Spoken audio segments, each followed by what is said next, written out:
지구촌 곳곳에서 코로나19로 인한 가슴 아픈 소식들이 들려오고 있습니다. 4월 4일을 기준으로 확진자가 100만 명을 넘어섰습니다. 사망자도 6만 명에 가까워지고 있습니다. 국가 간 출입국 제한이 강화되기 시작했고, 이것으로 인해 경제적으로 많은 어려움들이 생겨나기 시작했습니다. 나라 안에서도 이동을 제한하기 시작했고, 그로 인해 생필품과 식료품을 사재기하는 현상들도 나타납니다. 근심, 걱정, 두려움들이 쉽게 사라지지 않고 있습니다. 살기 어렵다는 것입니다. 우리나라도 예외는 아닙니다. 확진자가 10,000명을 넘어섰고 174명이 사망했습니다. 다중이 이용하는 시설들에 행정명령을 내려서 모임을 갖지 못하게 하고 있습니다. 이것으로 인해서 생업에 지장을 받는 사람들도 많이 생겨났고, 또 여러 가지 어려운 일들이 속출하고 있습니다. 강화된 사회적 거리두기로 인해서 관계들이, 만남들이 이루어지지 않기에 또 인간적인 정들을 느끼기에는 턱없이 부족한 그런 길로 들어서게 된 것입니다. 어떻게 보면 또 희망이 없는 또 그런 길로 계속 떨어져 가고 있다는 느낌이 드는 현실입니다. 이런 현상이 언제까지 지속될지 모르기에 두려움이 있습니다. 아직까지 뾰족한 해결책이 없다는 것이 더 큰 두려움입니다. 그렇지만 희망의 끈을 놓을 수는 없습니다. 희망을 가지고 또 새로운 날들을 기대하며 노력해야 되는 것입니다. 우리에게는 희망의 근거가 있습니다. 예레미야 29장 11절입니다. 여호와의 말씀이니라. 너희를 향한 나의 생각을 내가 아나니 평안이요 재앙이 아니라 너희에게 미래와 희망을 주는 것이라. 우리를 향한 하나님의 생각, 하나님의 약속이 희망의 근거입니다. 우리가 희망하는 한, 우리가 희망을 갖는 한 이 세상은 희망이 있는 것입니다. 하나님의 생각, 하나님의 약속을 꽉 붙들고 희망을 가지시고 그 희망을 주변 사람들과 이 세상에 전하는 아름다운 신앙인들 되시기를 주님의 이름으로 축복합니다.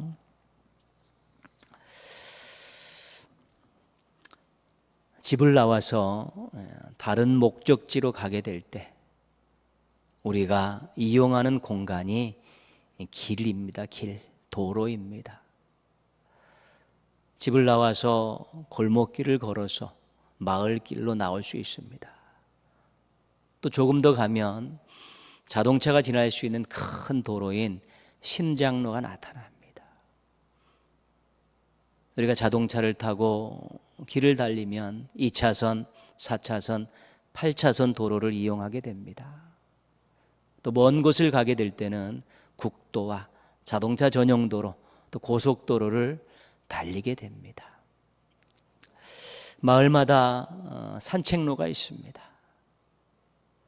요즘에는 각 지역마다 이 산책로를 올레길, 둘레길로 만들어서 관광지로 내어놓고 있습니다. 산에 가면 등산로가 안내되어 있습니다. 여러 곳을 차례로 방문하거나 종교적으로 의미 있는 곳을 찾아다니며 걷는 길은 순례길입니다. 대표적인 순례길은 스페인 산티아고 순례길입니다. 성 야고보가 복음을 전하기 위해서 걸었던 길입니다. 한 30일에서 40일간 걸으면 그 순례길을 마칠 수 있다고 합니다. 최근 우리나라는 집원 주소에서 도로명 주소로 바꾸었습니다. 도로를 통해서 건물들을 찾기 쉽기 때문입니다. 우리가 길 위에 산다고 할 수 있습니다. 어디를 가나 길을 가지 않고는 이동이 불가능하기 때문입니다.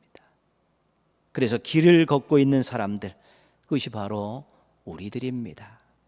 활동하면 반드시 길을 걸어야 하기 때문입니다. 우리가 길을 걸어가면서 우리가 원하는 곳으로 가서 우리에게 유익을 얻을 수 있고요. 또는 어떤 길은 걸어가면서 우리의 마음에 시원함을 주고 우리의 마음을 치유하는 유익을 주는 길도 있고요. 또 어떤 길은 좋은 사람들과 함께 하면서 또 행복을 맛보기도 하는 것입니다. 그 길을 잘 걸어가고 길을 잘 이용하면 우리들은 만족과 행복과 유익을 얼마든지 얻을 수 있습니다.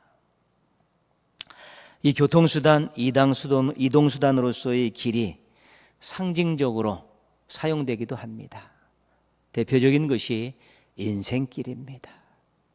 한 사람이 살아왔고 살고 있고 살아가야 될 삶의 여정들을 인생길이라고 그렇게 표현합니다.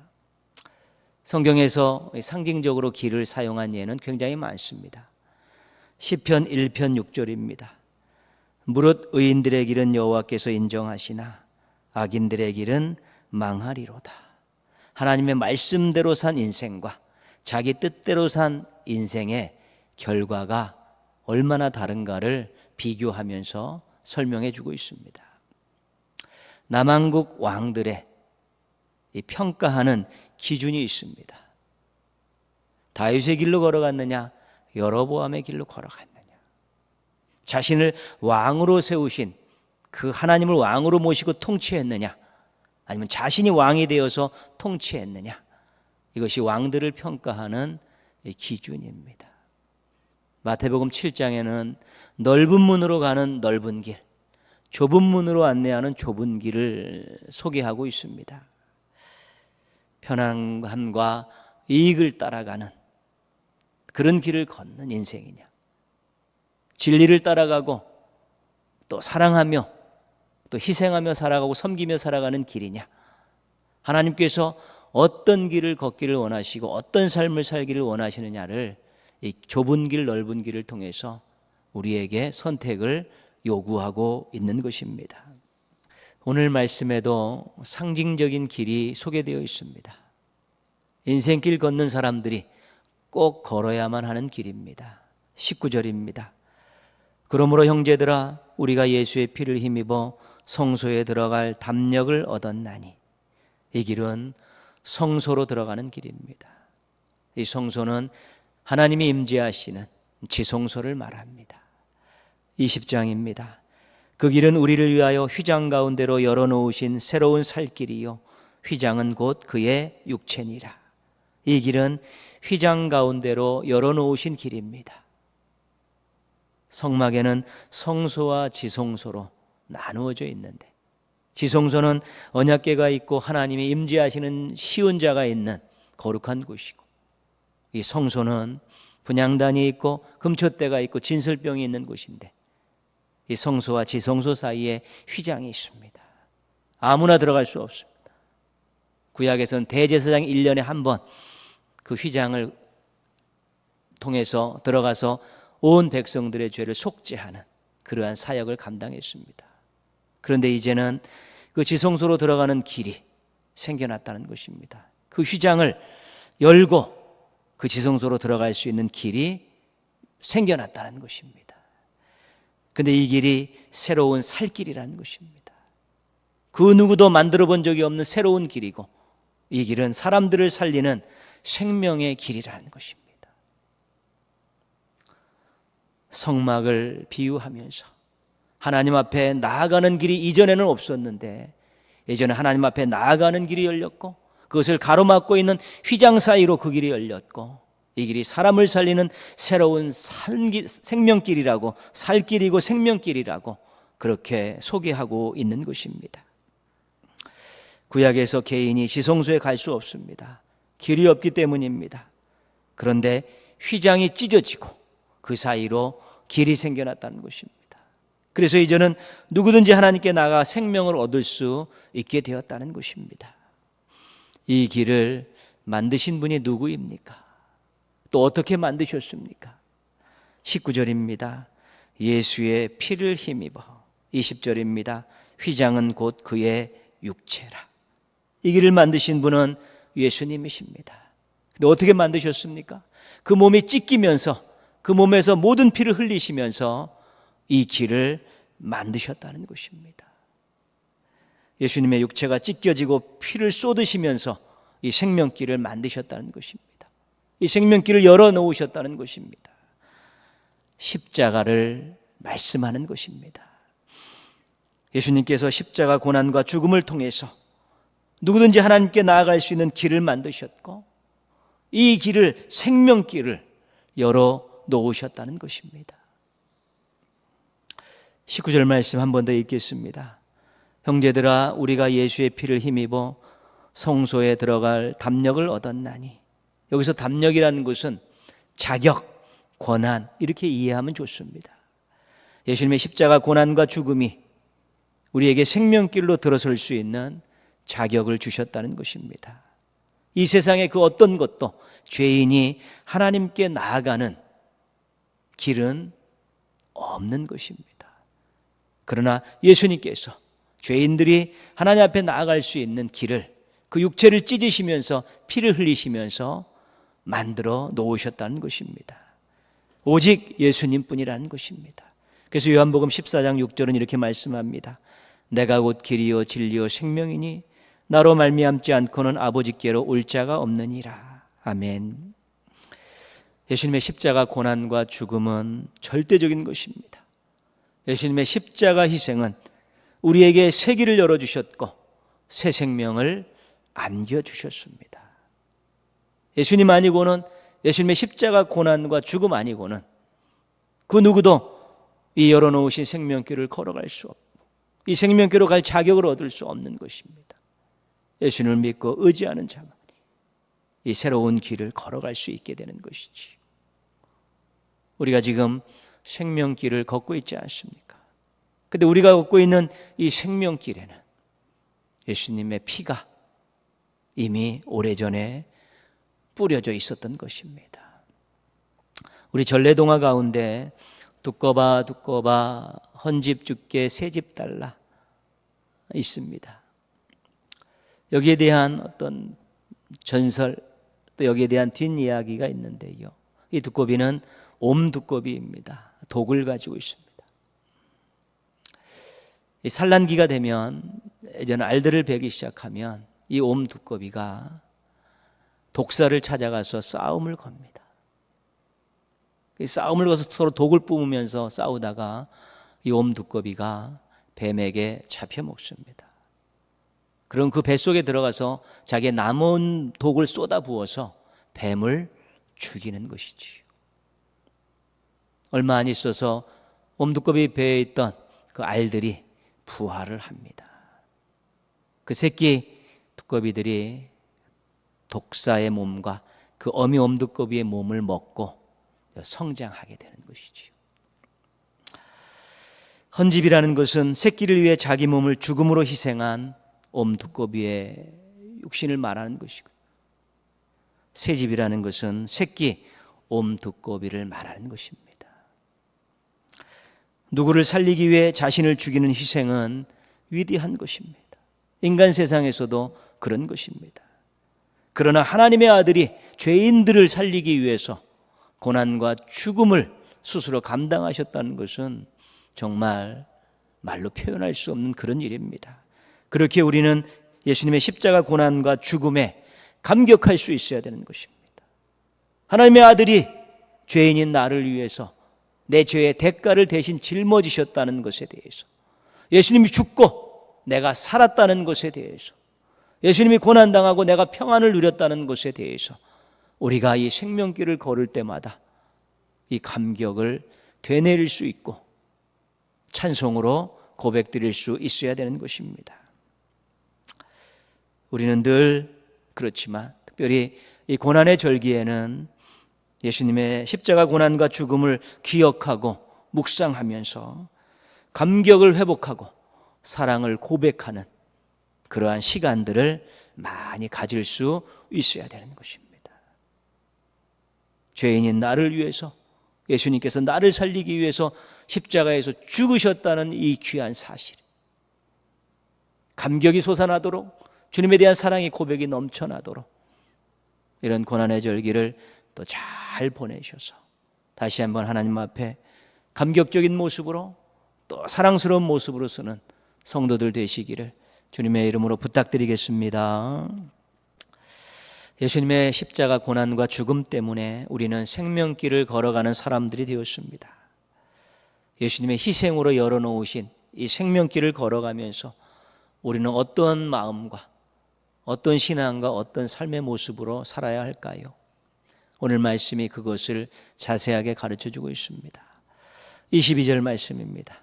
참 마음과 온전한 믿음으로 하나님께 나아가자. 믿음으로 나아가자. 이 길을 걸어가는 첫 번째 삶과 신앙의 태도입니다. 우리가 걷고 있는 이 생명길의 끝에 하나님께서 계십니다. 인자한 미소 짓는 얼굴로 두 팔 벌려서 우리를 맞이할 준비를 하고 계신 것입니다. 이 길을 걸으면서 우리들은 마음을 하나님께 고정시켜야 합니다. 한눈 팔고 곁눈질하는 일이 없어야 된다는 것입니다. 이 길을 걸어가면서 우리의 마음에 불순물들이 생겨나지 않도록 제거해야 되는 것입니다. 오로지 하나님만으로 가득 찬 그 말씀과 은혜로 충만한 마음들을 가꾸어야 되는 것입니다. 이것이 참 마음입니다. 그리고 우리는 믿음으로 걸어야 합니다. 독생자를 주신 하나님의 사랑, 죽은 자를 살리시고 온 우주 만물을 만드신 하나님의 그 능력을 믿음으로 우리가 이 길을 걸어가는 것입니다. 하나님을 바라보면서 좌로나 우로나 치우치지 않고 주저하지 않고 뒤돌아서는 일이 없도록 우리가 하나님을 향해 잘 나가야 되는 것입니다. 하나님만 바라보겠습니다. 믿음으로. 이런 결단을 갖고 살자는 것입니다. 한번 같이 따라 하겠습니다. 하나님만 바라보겠습니다. 믿음으로. 아멘. 23절입니다. 또 약속하신 이는 미쁘시니 우리가 믿는 도리의 소망을 움직이지 말고 굳게 잡고, 소망을 굳게 잡는 것, 이것이 이 길을 걸어가는 사람들의 두 번째 결단이고 삶의 태도입니다. 우리가 믿는 도리는 무엇입니까? 하나님께서 우리에게 약속하신 것은 무엇입니까? 예수님을 믿음으로 하나님의 자녀된 우리들에게 주신 약속, 언제나 항상 함께 하신다는 것입니다. 믿는 도리의 아주 중요한 내용, 이 생명길 끝에 하나님 나라가 있다는 것입니다. 삶의 어려움이, 힘듦이, 슬픔이, 고달픔이, 억울함이 우리의 손을 늘어뜨리게 합니다. 한숨을 푹푹 쉬며 후회하게 하기도 합니다. 낭망하고 좌절하고 포기하게 하기도 합니다. 그러나 어떻게 걷게 된 길인데 그런 한심하고 불쌍한 모습으로 살 수 있겠습니까? 소망이 없으면 그렇게 사는 것입니다. 아무리 어렵고 힘들어도 하나님이 함께 하신다는 것, 우리에겐 하나님 나라가 있다라는 이 소망을 굳게 잡으면 우리들이 삶에 지지 않고, 악한 세력에 지지 않고, 사람들에게 지지 않고 인내하면서 이 길을 잘 걸어갈 수 있게 되는 것입니다. 하나님만 의지합니다. 소망 가운데. 이런 결단 가지고 살아야 되는 것입니다. 한번 같이 하겠습니다. 하나님만 의지합니다. 소망 가운데. 아멘. 24절입니다. 서로 돌아보아 사랑과 선행을 격려하며. 돌아보고 격려하는 것입니다. 다른 사람 챙기며 살라는 것입니다.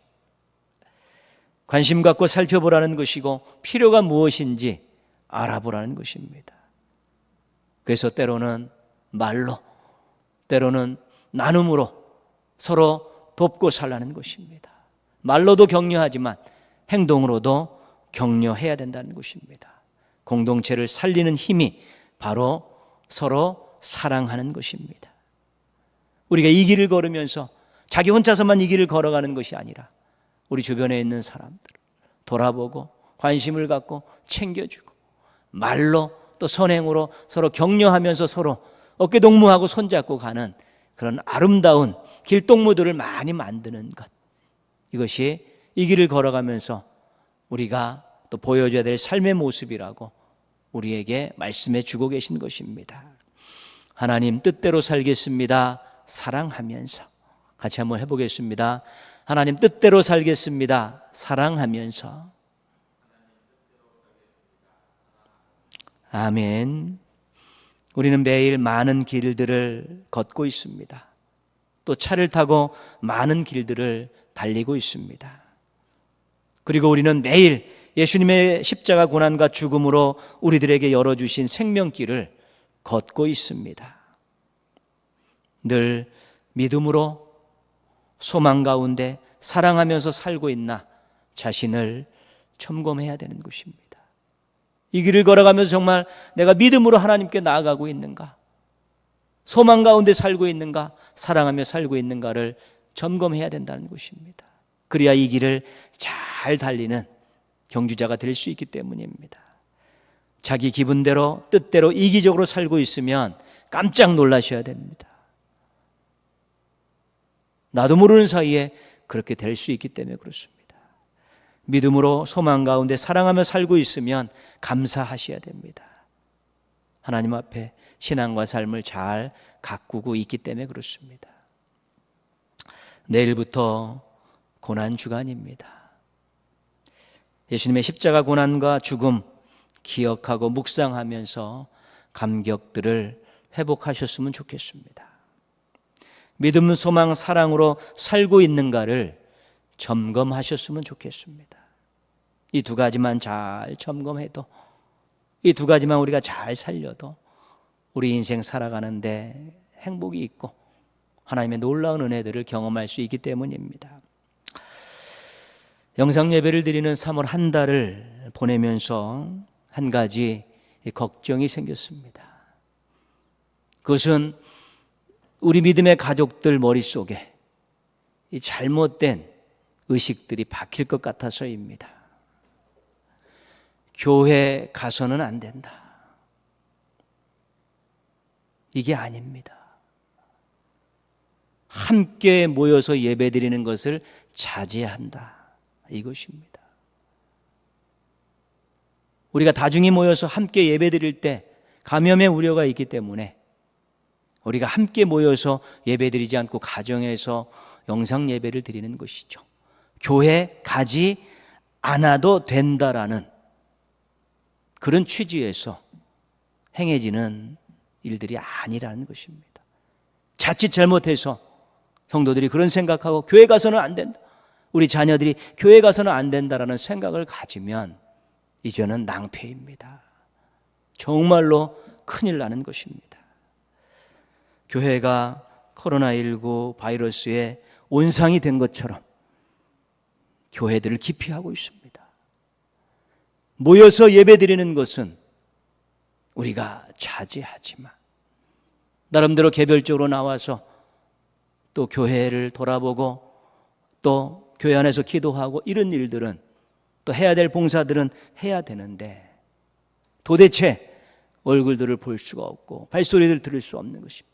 교회 가서는 안 된다. 교회 가면은 코로나19에 걸릴 가능성이 있다라는 그런 생각들을 가지고 교회를 기피하고 있다는 것입니다. 그래서 이번 고난 주간에는 한 가지 목표를 정했습니다. 같이 하셨으면 좋겠습니다. 이번 고난 주간에 우리 교회가 정한 목표는 교회 온도 올리기입니다. 교회 온도 올리기. 교회의 온도를 올리기 위해서 우리가 해야 될 일은 우리의 체온으로 교회의 온도를 올리는 것입니다. 함께 모여서 예배드리지 못하지만 개별적으로 얼마든지 나와서 기도할 수 있고 또 나름대로 해야 될 일들을 할 수 있고 또 작은 인원들은 만나서 서로 교제할 수도 있는 것입니다. 내일 월요일부터 주일 부활주일 새벽까지 우리가 새벽을 깨웁니다.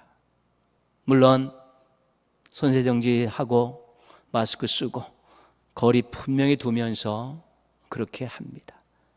새벽기도 오시면 앉아야 될 자리에 표시가 되어 있을 것입니다. 모든 안전장치를 다 하고 우리가 고난주간 새벽을 깨울 것입니다. 새벽을 깨우지 못하시는 분들은 오전에, 때로는 오후에, 저녁에 퇴근하고 나서도 교회 한번 오셔서 잘 마스크 쓰고 깨끗이 하고 현관에 들어오면서 세정제 바르시고 오셔서 여러분 체온으로 교회의 온도를 올리십시오. 혹 3월 한 달 동안 한 번도 교회에 발걸음하지 않았다면 여러분 부끄럽게 생각하셔야 됩니다. 그리고 두 번째로는 기도로 교회의 온도를 올리십시오.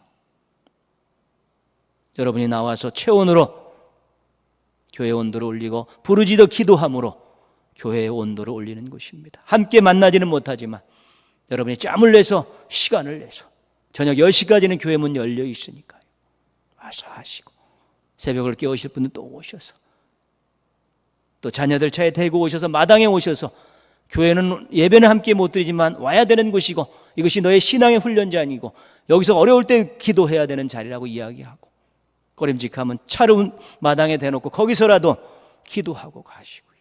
행여 자녀들이 교회에서는 가서 안 되는 곳이라는 인식이 들지 않도록 한 번씩 이렇게 와서 기도하게 하고 한 번씩 와서 돌아보게 하는 그런 일들도 꼭 하셔야 되는 것입니다.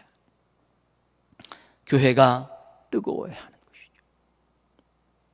주님에 대한 사랑으로 뜨겁고 주님의 뜻을 받들고자 하는 것으로 뜨겁고 주님께 부르짖음으로 뜨겁고 서로 사랑함으로 뜨거워져야 되는데 지금 우리가 함께 모여서 예배드리지 못하는 그런 상황이지만 우리가 그래도 새벽에 조금 인원이 적게 나오는 새벽에 거리두기를 통해서라도 와서 기도하고 또 개별적으로 끊임없이 교회에 와서 체온으로 부르짖음으로 교회의 온도를 높이는 준비들을 해놓으셔야지. 우리가 함께 모여서 예배드리며 교회의 본연의 일들을 하게 될 때 우리가 예열 시간을 줄이고 힘차게 바로 또 해야 될 일들을 잘 감당할 수 있게 되는 것입니다. 고난주간 특별히 여러분 정말 이 고난의 이 주간을 살아가면서 내가 지금 생명길을 걷고 있는데 이 생명길을 걸으면서 내가 다시 예수 그리스도의 십자가 고난과 죽음에 대한 감격을 회복해야겠다. 믿음으로 소망 가운데 사랑하며 살아야겠다라는 또 결심도 하면서 이제 이번 고난 주간에는 내가 교회의 온도를 높이겠다. 체온으로 부르짖는 기도로 교회의 온도를 높이겠다는 것 한번 또 작정하시고 실천하셔서 충만한 교회, 뜨거운 교회, 따뜻한 교회, 하나님 쓰시기 좋은 교회를 만들면서 그 안에서 우리가 주님 주신 은혜와 사랑을 가지고 또 행복을 맛보고 또 소망을 가지고 힘차고 멋지고 아름다운 인생들과 가정들을 또 만들어갈 수 있는 것입니다.